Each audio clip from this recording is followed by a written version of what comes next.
Let's turn to our top story. St. Joseph's ambulance service closed on Monday after 52 years of service in Wood County.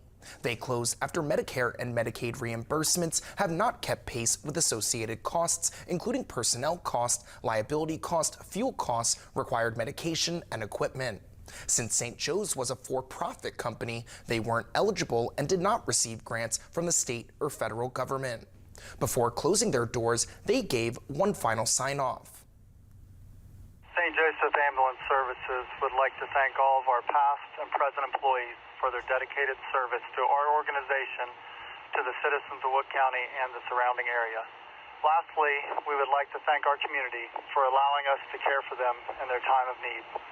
St. Joseph's Ambulance Services signing off. Camden Clark EMS will take over as the only ambulance service in Wood County.